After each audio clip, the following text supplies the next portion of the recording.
Imagine the world before temples, before prayers, before gods had names. Humans hunted, gathered, and feared the dark. They feared the storm, the beasts, and the silence. But one day, everything changed, not because of fire or death or the hunt, but because of a stone. It was just a rock, cold, heavy. Yet when the tribe saw it, they froze. Its shape was different. It looked almost like a face, eyes, a mouth, as if something was staring back at them. And for the first time they wondered, is this watching us?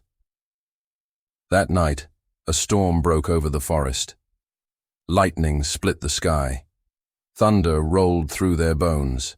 Terrified, the tribe huddled together, and without thinking, they gathered around the stone, as if it could protect them, as if it could speak. From that moment, it was no longer just a rock.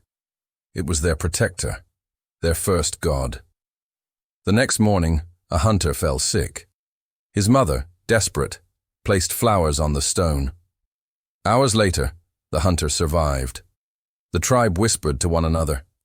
The stone saved him. From then on, no one approached it empty-handed.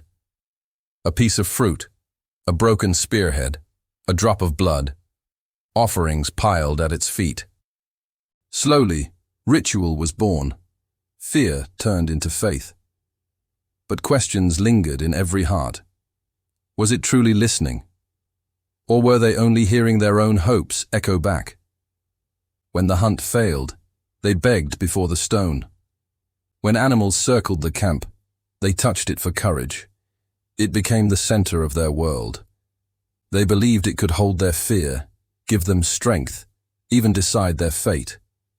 For the first time in history, humans placed their dreams and terrors into an object. Worship had begun. Stories grew. Elders told children, "This stone fell from the sky. It is the home of spirits. It is alive." When rain streaked down its surface, they whispered, "Look, it weeps with us." When sunlight struck its face, they cried, "See, it smiles." The stone had no voice, but the tribe gave it one. It had no life, but they breathed one into it. And through imagination, rock became God. But not all stones were the same. Other tribes found their own sacred rocks. And soon, when resources grew scarce, one tribe's god stood against another. They carried their stones into battle, believing the stronger god would bring victory. The battlefield became a test, not just of men, but of gods made of stone. If both tribes prayed, which god would answer? If both believed, which god would win? Seasons passed. Rituals became more elaborate. Dances around the stone, chants echoing into the night, sacrifices of blood and meat, festivals of fear and gratitude. And still the stone remained silent, heavy, unchanging. But silence made it even more powerful. In silence, humans heard what they wanted to hear.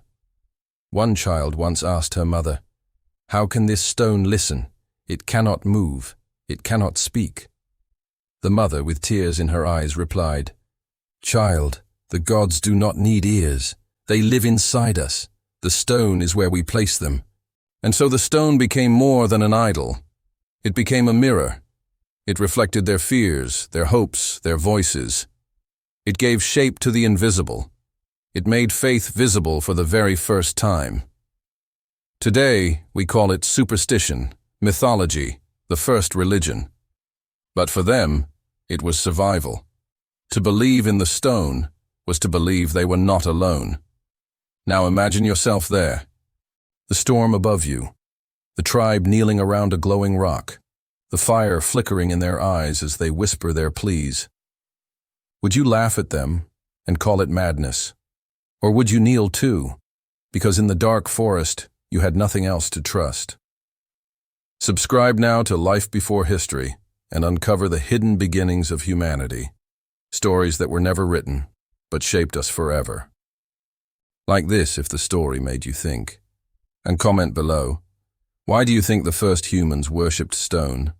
Was it fear of death or hope for life?